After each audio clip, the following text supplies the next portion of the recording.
জি, আসসালামু আলাইকুম। সবাই আশা করি ভালো আছেন। দীর্ঘ অনেক যুদ্ধের পরে আবার আমরা নতুন একটি যাত্রা শুরু করতে যাচ্ছি। যে নামটি আমরা আজকে দিয়েছি সেটা হলো লড়াইটা দ্বিগুণ হবে।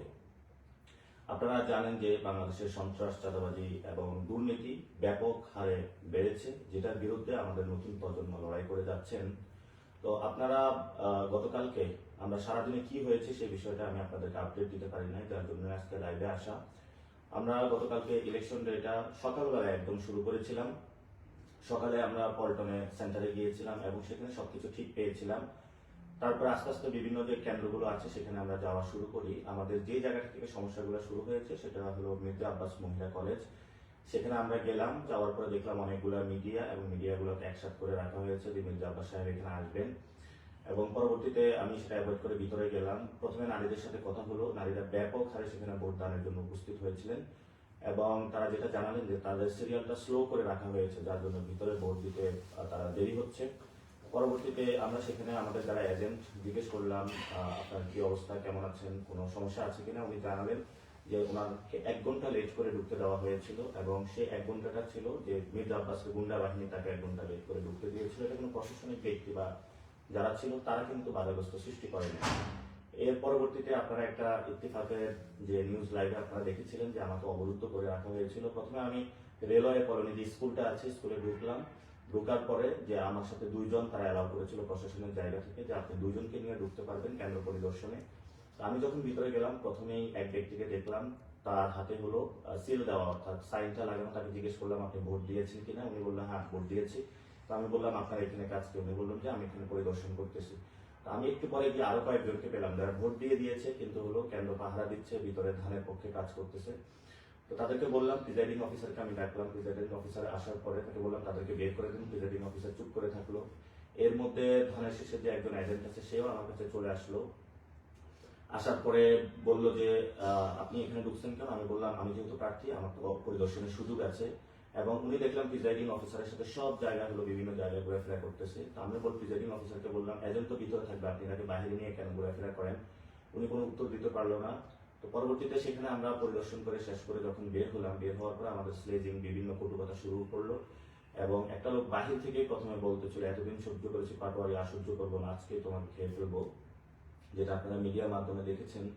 তো আমরা একটু সামনে আসার পরেই আমার পিছন একদম নিচ থেকে হলো লাঠি দেওয়া শুরু করলো। সেটা আমাদের সাথে যারা ছিল তারা প্রটেক্ট করলো এবং যে ব্যক্তিটা আমাকে হুমকি দিয়েছিল একটু পরে আমার মাথার মধ্যে জোড়া একটা ঘুষি মারলো এবং একটা ইট নিক্ষেপ করলো, যেটা হলো আমার পাশে যেজন ছিলেন ওনার মাথায় হলো এসে পড়লো। এবং পরবর্তীতে আর্মি আসে, আর্মি এসে আমাদের উদ্ধার করে নিয়ে আসে এবং আমরা দেখেছিলাম যে পুরো শাহজাহানপুর বিভিন্ন জায়গা থেকে ছাত্রদল, যুবদলের যারা সন্ত্রাসী ছিল সবাইকে একসাথ করে নিয়ে আসা হয়েছিল। সেখান থেকে আমরা এসে আরো অনেকগুলো কেন্দ্র পরিদর্শন করলাম, অনেক জায়গায় আমরা ভালো পেয়েছি। তো ঠিক আমরা সন্ধ্যার দিকে যখন আমাদের অফিসে আমরা চলে যাই, যাওয়ার পরে ভোট কাউন্টিং শুরু হতে থাকে, তখন আসলে আমাদের কাছে ইনফরমেশন আসা শুরু করে যে বিভিন্ন জায়গায় যারা আমাদের প্রিজাইডিং অফিসার আছেন, যে ভাইরা দায়িত্ব নিয়েছিলেন তাদেরকে হলো বিভিন্ন জায়গায় হলো সমস্যার সৃষ্টি করতেছে, যাতে ভোট কাউন্টিংটা যাতে হলো ধানের শেষে পক্ষে হলো বেশি দেওয়া শুরু করে। এবং আমরা খুঁজে নেওয়া শুরু করলাম আমাদের এই শাপলাগুলির যারা এজেন্ট ছিল তাদেরকে হুমকি দুমকি দিচ্ছে এবং বিভিন্ন জায়গায় হলো তাদেরকে হুমকি দুমকি দেওয়ার মাধ্যমে তাদেরকে মির্জা আব্বাসের বাহিনী যে আমরা টাকা পয়সা দিব, তারা জোর শুরু করলো যে ধানের শেষের পক্ষে এই জায়গাটা আপনাদের রায়টা বাড়িয়ে দিতে হবে। তারা আমাদের কাছে অভিযোগ করা শুরু করলো। আমরা বিভিন্ন জায়গায় যাওয়া শুরু করলাম এবং পরবর্তীতে খোঁজ নিয়ে দেখলাম যে কেন্দ্রভিত্তিক তারা সন্ধ্যার পরে যখন আমাদের রেজাল্টগুলো আমাদের ভালো আসা শুরু করলো, তারা একযোগে সকলগুলো কেন্দ্রে অ্যাটাক করলো। আমাদের এত বাহিনী বা এত বড় বাহিনীকে মোকাবেলা শক্তি সামর্থ্যটা ছিল না। বিভিন্ন জায়গায় তারা সন্ত্রাসীদেরকে একসাথে করলো বহিরাগত জায়গা থেকে এবং তারা প্রত্যেকটা কেন্দ্রে তারা অ্যাটাক শুরু করলো। আমাদের কাছে প্রত্যেকটা জায়গা থেকে কল আসা শুরু করলো যে আপনাদের কেন্দ্রগুলো অ্যাটাক হচ্ছে, আপনাদের এখানে এই জায়গায় প্রবলেম, ওই জায়গায় প্রবলেম। আমরা এত বেশি মেসেজ আসতেছিল, ফোন আসতেছিল, আমরা সব জায়গাটা আসলে সামাল দিতে পারি নাই। কারণ আমরা প্রত্যেকটা কেন্দ্রে 100 জন স্বেচ্ছাসেবক বাহিনী রেখেছিলাম, কিন্তু 100 জন স্বেচ্ছাসেবকের বাহিনী জায়গায় তারা হলো 500 জন, 600 জন এবং প্রত্যেকে চিহ্নিত যারা সন্ত্রাসী ছিল তাদের নেতৃত্বে তারা কেন্দ্রগুলো অ্যাটাক শুরু করে। তো পরবর্তীতে আমরা যখন শুনতে পেলাম বিভিন্ন জায়গায় মির্জা আব্বাসের বাহিনীগুলো এবং মির্জা আব্বাসের ওয়াইফ স্বয়ং বিভিন্ন কেন্দ্রে গিয়ে তার পক্ষে যারা প্রিজাইডিং অফিসার আছে তাদেরকে হুমকি ধমকি দেওয়া শুরু করলো। এর মধ্যে আমরা বঙ্গভবনে যে কেন্দ্রটি ছিল প্রাথমিক বিদ্যালয়, সেখানে আমরা খোঁজ নিয়ে দেখলাম যে সেখানে হলো যে জায়গাটা হলো বক্সের ভিতরে সিল না করার কথা, বাহিরে সিল দিয়েছে, তারা সেটা ইনক্লুড করতে চাচ্ছে। সেখানে আমি ম্যাজিস্ট্রেটের সাথে কথা বললাম, ম্যাজিস্ট্রেট বললো আমি চিফ রিটার্নিং যিনি আছেন, রিটার্নিং কর্মকর্তা, ওনার সাথে কথা হয়েছে। উনি আমাকে নির্দেশনা দিয়েছেন যে যাতে ব্যালটের বক্সের বাহিরে যেগুলো সিল করেছে সেগুলো ইনক্লুড করার জন্য। পরবর্তীতে বললো যে তারা, আমি প্রিজাইডিং যিনি অফিসার তাদের সাথেও সেখানে কথা বললাম, তারা বললো হ্যাঁ আমরা এরকম নির্দেশনা পেয়েছি। পরবর্তীতে আমি ডিরেক্ট ডিসি যিনি রিটার্নিং কর্মকর্তা তার অফিসে চলে যাই। অফিসে যাওয়ার পর আরো ভয়ঙ্কর সংবাদ শুনতে পেলাম, ছাত্রদল যুবদলের সন্ত্রাসীরা অ্যানেক্স বিল্ডিং এ, যেখানে প্রায় তারা 1000 ভোট জালিয়াতি করেছিল, সেখানে গিয়ে তারা সবাইকে অবরুদ্ধ করে রাখে। পরবর্তীতে আমরা এই ডিসি কে বললাম যে আপনি তাদেরকে উদ্ধার করার ব্যবস্থা করুন এবং সেখানে যারা আছেন কেন্দ্রটা রক্ষা করুন। ডিসি যখন পুলিশ এবং আর্মিকে ফোন দিল, আর্মি বললো আমি সেখানে মুভ করতে পারবো না, ভার্সিটি প্রক্টরের অনুমোদন লাগবে। তো আমরা জিজ্ঞেস করলাম তাহলে আপনি সেখানে কেন্দ্র দিয়েছেন কেন, আপনার আন্ডারে তো কেন্দ্র। পরবর্তীতে অনেক চাপাচাপি করার পরে তারা পুলিশ এবং বিজিবি পাঠিয়ে অ্যানেক্স বিল্ডিং এর সেই ব্যালট বক্সটা তারা উদ্ধার করে এবং সেটা নিয়ে আসে এবং সেখানে প্রায় 1000 ভোট আমাদেরকে কম দেখানো হয়েছে। এর মধ্যে আমরা খোঁজ পাইলাম যে ইস্কাটন স্কুলে হলো মির্জা আব্বাসের ওয়াইফ সেখানে গিয়ে নতুন করে আবার ভোটগুলা রিডিং করা শুরু করেছেন এবং কাউন্টিং করা শুরু করেছেন। এর মধ্যে আমাদের কাছে একটি ভয়েস রেকর্ড আসলো যে সকল প্রিজাইডিং অফিসারের প্রতি নির্দেশনা দেওয়া হয়েছে ব্যালট বক্সের বাহিরে যে সিলটা পড়েছে এটা কিন্তু নির্বাচন কমিশনের নিয়ম অনুযায়ী সে ভোটটা কাউন্ট হওয়ার কথা না, সেই জায়গাটাও প্রিজাইডিং অফিসারদের জন্য নির্দেশনা দেওয়া হয়েছে এবং উনি ছিলেন মির্জা আব্বাসের ভাগিনা আদিত্য। এটাও শুধু নয়, বিভিন্ন জায়গায় আরো অনেক জায়গায়, যেমন হলো আবুজর গিফারি কলেজ এবং শহীদ ফারুক যে স্কুল আছে সেখানে জাহাঙ্গীরের বাহিনী ও ইঞ্জিনিয়ার সুজনের যারা ছেলেপেলেরা সেখানেও তারা অ্যাটাক শুরু করলো। অন্যদিকে শান্তিবাগ প্রাইমারি স্কুলে মনার বাহিনী এবং আজিজ হাফিজের নেতৃত্ব হলো অ্যাটাক শুরু করলো। শান্তিবাগ উচ্চ বিদ্যালয়ের ফজলে রুবায়ের হাক্কু এক্স কমিশনার আদি মগার ছেলে মিজানেরা সেখানে অ্যাটাক শুরু করলো। এবং মিলেনিয়াম যে স্কুল রয়েছে সেখানে হলো মিলেনিয়াম ইউনিভার্সিটি যে রয়েছে সেখানে মির্জা আব্বাস ও তার ছেলে গিয়ে হলো ভোট চেকিং করা শুরু করলো। অর্থাৎ প্রথমেই যখন ভোটের ফলাফলটা আসা শুরু করলো তাদের মাথা নষ্ট হয়ে গিয়েছিল। পরবর্তীতে সবগুলো কেন্দ্রে তারা অ্যাটাক শুরু করে এবং কোথাও মির্জা আব্বাসের ওয়াইফ গিয়েছে, কোথাও মির্জা আব্বাস গিয়েছে, কোথাও তার ছেলে গিয়েছে, কোথাও তার ভাগিনা গিয়েছে, কোথাও যারা কমিশনার ছিল তারা গিয়েছে, কোথাও তারা যারা মাস্তান ছিল তারা গিয়েছে। এর পরবর্তীতে আমরা খোঁজ পেলাম যে আমাদের সিদ্ধেশ্বরী দুইজনকে হলো বোনকে আটক করে রাখা হয়েছে যারা এজেন্ট ছিল। পরবর্তীতে আমি হলো সেখানে যে ম্যাজিস্ট্রেট ছিলেন তার সাথে যোগাযোগ করলাম। ম্যাজিস্ট্রেট আমাকে জানালেন যে ইস্কাটনের অবস্থা খারাপ, আমি এটা শেষ করে তারপর হলো সিদ্ধেশ্বরীতে যাব। তো আমি বললাম যে আপনারা যদি এইভাবে করেন তাহলে তো আমাদেরকেও মাঠে নামতে হবে। তো কমিশনার যিনি ওইখানে আটক করে রাখা হয়েছে যাকে, উনি বললেন আমাকে 10টা মিনিট আপনারা সময় দেন, আমি এটা শেষ করে ওইখানে গিয়ে আমি কথা বলতেছি। তো আমরা ঠিক আছে, আমরা বললাম যে আমরা 10 মিনিট অপেক্ষা করতেছি, আমাদের বোনকে আমাদের দ্রুত উদ্ধার করতে হবে। তিনি সেখানে শেষ করে তারপরে সেখানে গিয়ে আমাদের বোনদেরকে উদ্ধার করেন। অর্থাৎ আমি যখন এই কথাগুলো বলছি, আমি গতকালকে ঠিক এই মোমেন্ট গুলা নিয়ে তখন হলো আমি ডিসি অফিসে বসে আছি, ডিসি কাউকে বলতেছেন, নির্দেশনা দিচ্ছেন কিন্তু তারাও কোনো কিছু মানতেছে না। পুলিশ পুরা প্রশাসন হলো একদিকে হেলে গিয়েছিল। আমরা যেই কমপ্লেন গুলো করছিলাম আমাদের কোনো কমপ্লেনের উত্তর দিচ্ছিল না। তো ইতিমধ্যে পুরা আমাদের যিনি আহ্বায়ক নাহিদ ইসলাম বলেছিলেন ঢাকা 8-এ আসার জন্য, কারণ যেই জনশক্তি আমাদের ছিল বিভিন্ন কেন্দ্রে দিয়েছিলাম সেটা হলো এক জায়গা থেকে আরেক জায়গায় দৌড়াদৌড়ি করতে গিয়ে আমাদের সবার খুব বাজে অবস্থা হচ্ছিল। এর মধ্যে আমরা ফেসবুকে দেখলাম বিভিন্ন কেন্দ্রে রিগিং হওয়া শুরু করেছে। এর আগের দিন যখন পরিবার সংস্কৃতি বিকাশ কেন্দ্র হলো জাল ভোট করার জন্য একদল সন্ত্রাসী একত্রিত হয়েছিল, তখন আমরা 10-15 জনকে পাঠিয়েছিলাম। আমাদের প্রত্যেকটা ব্যক্তিকে হলো রাস্তায় ফেলে পিটানো হয়েছে, ঘুষি দেওয়া হয়েছে, কিল দেওয়া হয়েছে, প্রত্যেকটা ব্যক্তি আহত করা হয়েছে। তো আমরা তারপরে ওই দিন হলো কেন্দ্রটা রক্ষা করি। তো আমাদের ঢাকা 8-এ যেই এক্সপিরিয়েন্সটা অর্জন হয়েছে সেটা হলো প্রত্যেকটা কেন্দ্র ভিত্তিক তারা হলো সন্ত্রাসীদেরকে জড়ো করেছে এবং যিনি প্রার্থী ছিলেন, প্রার্থীর যিনি ওয়াইফ ছিলেন, ভাগিনা ছিলেন, ছেলে ছিলেন, তার যে সন্ত্রাসী লালিত পালিত যে সন্ত্রাসী বাহিনী ছিলেন, প্রত্যেকে বিভিন্ন জায়গায় গিয়ে হলো কেন্দ্রগুলো দখল করেছেন এবং সেগুলো তাদের ম্যানিপুলেট করে তাদের ফেভারে নিয়ে যাওয়ার চেষ্টা করেছেন। আমি যখন রিটার্নিং কর্মকর্তার অফিস থেকে বসেছিলাম, একটু পরে হলো মির্জা আব্বাসের ওয়াইফ হলো সেখানে আবার এসেছেন অনেক মানুষ নিয়ে।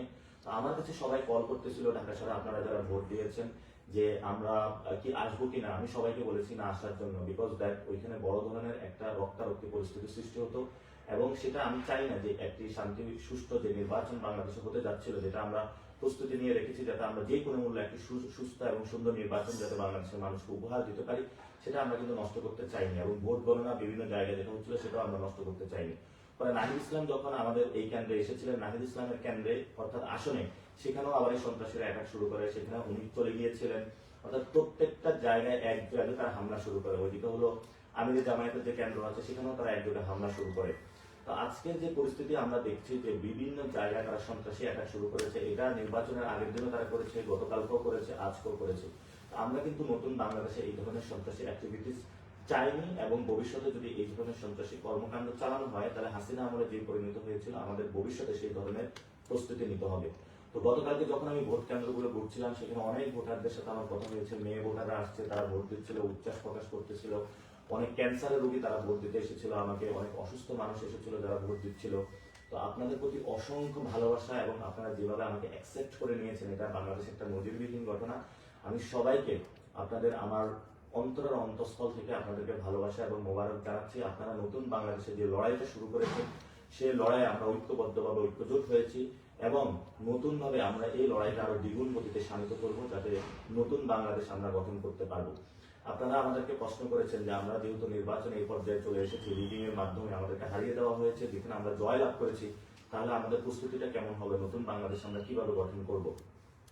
সেখানে আপনাদের একটা বিষয় খুবই আমি স্পেসিফিক স্পষ্ট করতে চাই, সেটা হলো বাংলাদেশের পলিটিক্যাল ফাইন্যান্সিং যে সিস্টেম, অর্থাৎ দলগুলো যেভাবে পলিটিক্যাল ফাইন্যান্সিং করে থাকে, এটা যদি আমরা এই দুর্বৃত্তায়ন যদি ভাঙতে না পারি তাহলে বাংলাদেশের সুস্থ ধারা রাজনীতি আমরা ফিরিয়ে নিয়ে আসতে পারবো না। অর্থাৎ আপনি গুলিস্তানে চাঁদাবাজি করেন, সেই টাকা আস্তে আস্তে গুলশান পর্যন্ত, অফিস পর্যন্ত চলে যায়, এবং সেই টাকা দিয়ে পুরো বাংলাদেশে বিভিন্ন জায়গায় চাঁদাবাজি, সন্ত্রাসী, মাস্তানির এই টাকাগুলো দিয়ে রাজনৈতিক দলগুলো পরিচালিত হয়ে থাকে।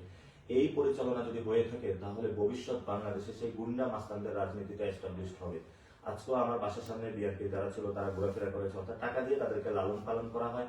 এবং গতকালকে আমাদের রমনাতে 2 জনকে আহত করা হয়েছে, আজকেও 2 জনকে আহত করা হয়েছে। যারা এখানে আমাদের ক্যাম্পেইনে যুক্ত হয়েছিলেন তাদেরকে দোকান থেকে তুলে নেওয়া হচ্ছে, এবং গিয়ে বলা হচ্ছে যে আমাদের 10 লাখ টাকা দাও, তাহলে আমাদের ছেলেদেরকে নিবৃত্ত করা হবে, তোমার দোকানে ভাঙচুর করা হবে না, আদারওয়াইজ তোমার দোকান ভাঙচুর করে আমরা শেষ করে দিব। আমরা এই পরিস্থিতির মধ্য দিয়ে যাচ্ছি। আজকে আমাদের সদস্য সচিব আখতার হোসেনের ওইখানে হামলা হয়েছে, সার্জিসের এখানে হামলা হয়েছে, বিভিন্ন জায়গায় হামলা হচ্ছে। তো হামলা মামলার মধ্য দিয়ে আমরা চলছি। হাসিনা আমলে আমাদের এই অবস্থার মধ্য দিয়ে গিয়েছিলাম, এখন তারেক রহমানের যে বাংলাদেশ সেখানেও আমরা এই পরিস্থিতির মধ্য দিয়ে যাচ্ছি।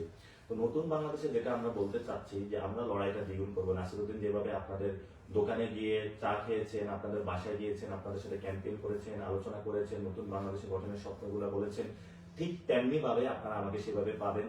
মসজিদগুলোতে নামাজে পাবেন, মা বোনদের সাথে আড্ডায় পাবেন, এবং রাস্তার পাশে যে দোকানে চায়ের টেবিল, সে চায়ের টেবিলে আড্ডায় পাবেন, যেখানে আমরা নতুন বাংলাদেশের স্বপ্নগুলো বুনবো। এবং ঢাকা 8-এ আমি বলেছিলাম যে চাঁদাবাদ, সন্ত্রাস এবং দুর্নীতির বিরুদ্ধে আমাদের লড়াইটা চলবে। ইনশাআল্লাহ আমাদের লড়াইটা চলবে, আমাদের লড়াই কোনোভাবেই বন্ধ করা যাবে না। আপনারা সবাই যে যার জায়গা থেকে মোবাইলগুলো প্রস্তুত রাখবেন।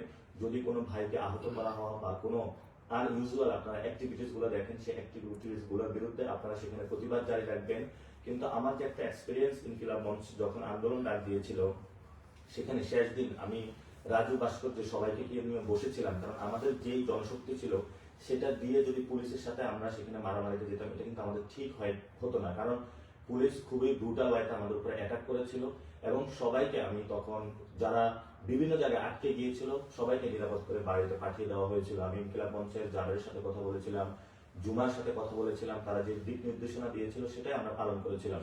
তো গতকালকে যদি সবাই আমরা ফিল্ডে আসতাম, সেই ধরনের একটি রক্তক্ষয়ী সংঘর্ষ বাংলাদেশের অভ্যুদয় করতো, যেটা আমি কখনোই চাইনি। কারণ আমরা যারা তরুণরা রয়েছি, আমরা নতুন একটি বাংলাদেশ চাই, যে বাংলাদেশে আমরা কোনো সন্ত্রাসী, রক্তপাত, হানাহানি, রাহাজানি আমরা চাই না। এখানে আমরা সুন্দরভাবে বসবাস করতে চাই, প্রত্যেকের নিরাপত্তা দিতে চাই, প্রত্যেকের সাথে ভালোবাসার সহিত বসবাস করতে চাই। তো আমরা ঢাকা 8-এ যে বিষয়টি করব সেটা হলো আমাদের যে 8 দফা ইস্তেহার দেওয়া হয়েছে শহীদ ওসমান হাদি ভাইয়ের হত্যার বিচার, সেই বিচার নিয়ে আমরা মাঠে অ্যাক্টিভিটি চালাবো এবং আমরা ভোকাল থাকবো। আপনারা দেখেছিলেন যখন ইনকিলাব মঞ্চ মাঠে নেমেছিল তখন বলা হয়েছিল যে ইলেকশন বানচাল করার জন্য। এখন তো ইলেকশন হয়েছে, তাহলে এখন কেন শহীদ ওসমান হাদি ভাইয়ের হত্যাকাণ্ডের বিচার নিয়ে কথা বলছে না তারা? আমি তারেক রহমানের প্রতি অনুরোধ জানাবো, আপনি যে প্রথম যে ভাষণটা দিবেন সেই ভাষণে অবশ্যই শহীদ ওসমান হাদি ভাইয়ের হত্যাকাণ্ডের বিচারের নিয়ে আপনার প্রতিশ্রুতি থাকতে হবে। সাথে সাথে বাংলাদেশের সন্ত্রাস, চাঁদাবাজি, দখলদারিত্ব, মাঝখানে যে রাজনীতি চলছে সেটার বিরুদ্ধে স্টেটমেন্ট থাকতে হবে। কারণ আপনি বলেছিলেন আপনি নতুন বাংলাদেশ গঠন করতে চান। আপনারা জানেন যে আমাদের ঢাকা মেডিকেল থেকে বিভিন্ন জায়গায় স্বাস্থ্য ব্যবস্থা ভেঙে পড়েছে, যার কারণে আমাদের ইন্ডিয়াতে যেতে হয়। তো সেই জায়গায় যদি আমরা নতুনভাবে বাংলাদেশের স্বাস্থ্য ব্যবস্থা গড়ে তুলতে পারি, তাহলে হয়তো বা বিদেশি যারা দেশগুলো রয়েছে সেখানে আমাদের শরণাপন্ন হতে হবে না। আপনারা জানেন অনেক আমাদের আহত ভাই হয়েছিল যাদেরকে আমরা বাংলাদেশে চিকিৎসা দিতে পারি না, বিদেশে পাঠাতে হয়েছিল। তো বাংলাদেশে যদি চিকিৎসা ব্যবস্থা উন্নত থাকতো, অনেক ভাইকে আমরা রক্ষা করতে পারতাম। আমরা সেখানে শিক্ষার কথা বলেছি, যেখানে বিকারুন্নেসা, সিদ্ধেশ্বরী, বিভিন্ন স্কুল কলেজগুলোতে শিক্ষা বাণিজ্য হয়, সেই ভর্তি বাণিজ্য আমরা বন্ধ করার কথা বলেছি। আমাদের সেই লড়াইগুলো চলমান থাকে, যেখানে ভর্তি বাণিজ্য হবে সেখানে আমরা যাব, যেখানে সন্ত্রাস হবে সেখানে আমরা যাব, দখলদারিত্ব চাঁদাবাজি হবে সেখানে আমরা যাব, এবং আমাদের প্রতিবাদগুলো জারি রাখবো। আমরা প্রতিবাদ থেকে এক চুলো ইনশাআল্লাহ সরব না, কারণ এই নাসিরউদ্দিন পাটোয়ারি যতদিন জীবিত থাকবে ততদিন দ্বিগুণ শক্তিতে চাঁদাবাজি, সন্ত্রাস এবং দখলদারিত্বের বিরুদ্ধে তার লড়াইটা চালিয়ে যাবে। সবাই আপনারা পাশে থাকবেন। যদি সবাই পাশে থাকেন, আমরা সবাই একসাথে ঐক্যবদ্ধভাবে নতুন বাংলাদেশ গঠন করতে পারি, তাহলে ভারতীয় আধিপত্যবাদ থেকে আমরা মুক্তি পাবো, এবং আমাদের যারা নারী সমাজ রয়েছে তাদের জন্য নতুন একটি বাংলাদেশ গঠন করতে পারবো, আলেম ওলামাদের জন্য একটি নতুন বাংলাদেশ গঠন করতে পারবো। আপনারা জানেন যে বাংলাদেশের অর্থনৈতিক কাঠামো ভেঙে পড়েছে, পণ্যের দাম বেড়ে গিয়েছে, সামনে রমজান আসছে। এই রমজানে তারেক রহমান এবং যারা সরকার গঠন করবে তাদেরকে অবশ্যই এটা প্রতিশ্রুতি দিতে হবে বাংলাদেশের সামনে যে এই রমজানে কোনো ধরনের সিন্ডিকেট তারা রাখবে না। যদি সেই আবার পুরাতন সিন্ডিকেট গুলো তারা ফিরিয়ে আনার চেষ্টা করে, তাহলে আমরা শক্ত হাতে এর প্রতিবাদ করবো ইনশাআল্লাহ।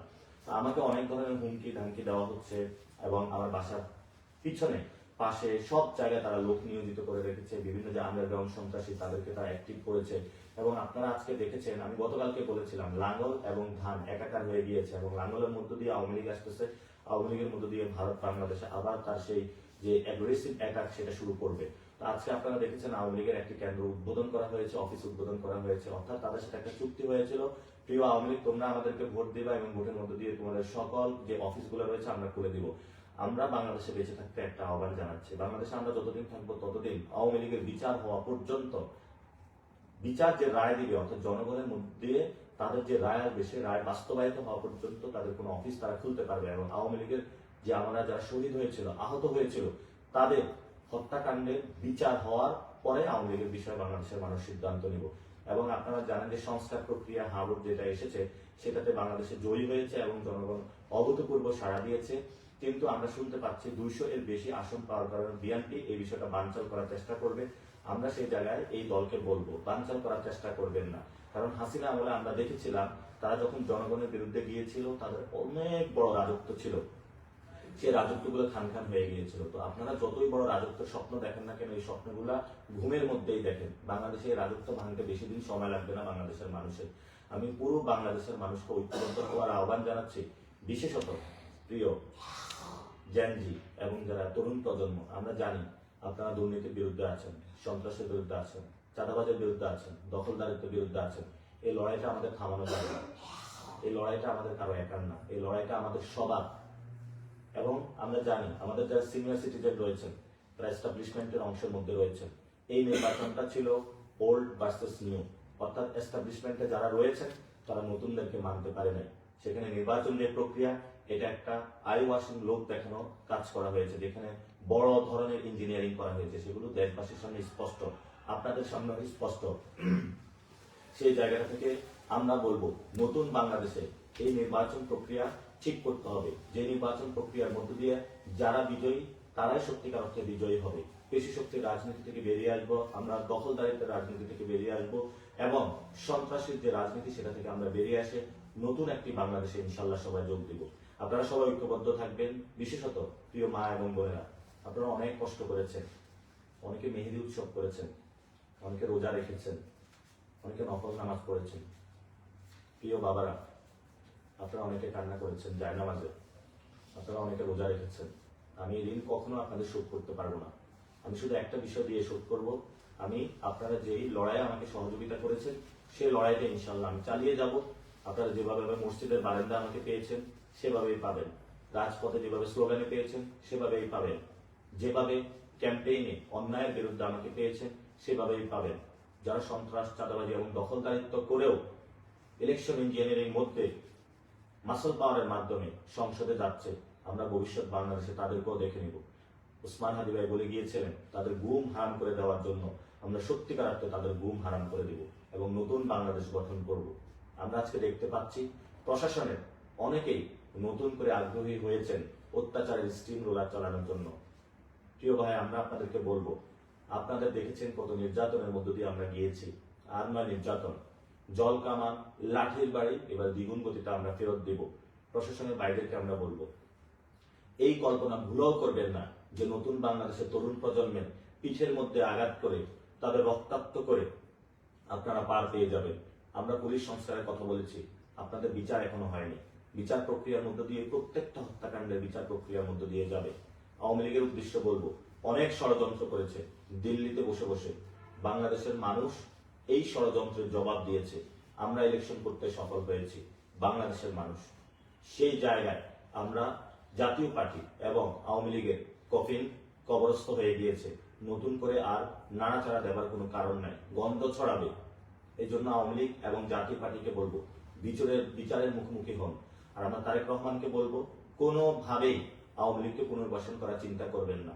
এটা বাংলাদেশের মানুষ কোনোভাবেই মেনে নিবে না। অ্যাটলিস্ট আমরা যারা রয়েছি তরুণ প্রজন্ম, আমরা কখনো মেনে নিব না। আমরা এই লড়াইটা আরো দ্বিগুণ গতিতে চালিয়ে যাব, নতুন বাংলাদেশ গঠন করব। যারা এই ক্যাম্পেইনে 40 দিনের ক্যাম্পেইনে আমাদের সাথে ছিলেন, প্রথমে আমাদেরকে বলা হয়েছিল আমাদের নাকি জামানত বাজেয়াপ্ত হবে। একদম কানের পাশ দিয়ে হলো আঘাতটা গিয়েছে। সামনে এইসব দুর্নীতি চাঁদাবাজ যারা সন্ত্রাসী রয়েছে, সেটা আর কানের পাশ দিয়ে যাবে না, একদম মুখের উপর দিয়ে যাবে।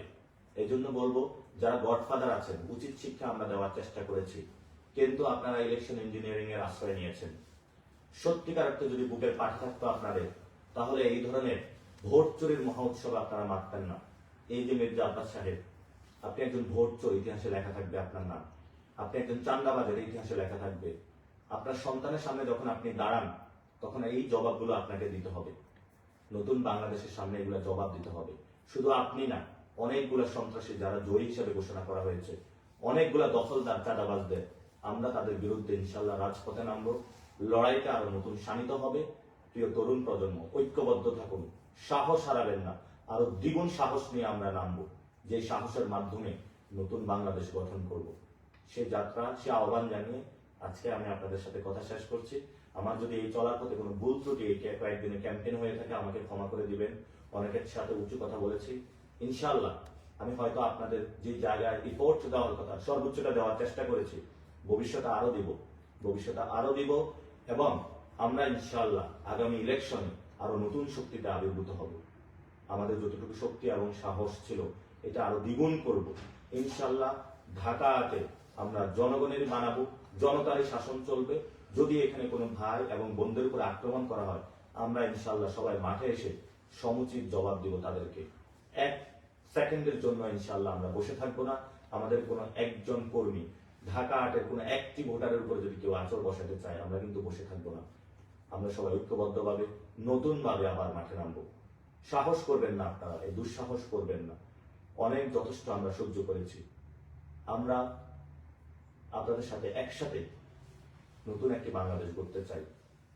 আপনারা হতাশ হবেন না। অনেকে কান্নাকাটি করেছেন। আমি আপনাদের সামনে আগেই কমিটমেন্ট করেছিলাম, আমি কখনো দুর্নীতি, সন্ত্রাস, চাঁদাবাজির সাথে কখনো নিজেকে জড়িত করবো না। এই লড়াইটা আমরা চালিয়ে যাব। এই লড়াইটা আমার, আপনার সন্তানের জন্য, আপনার মায়ের জন্য, আপনার বোনের জন্য।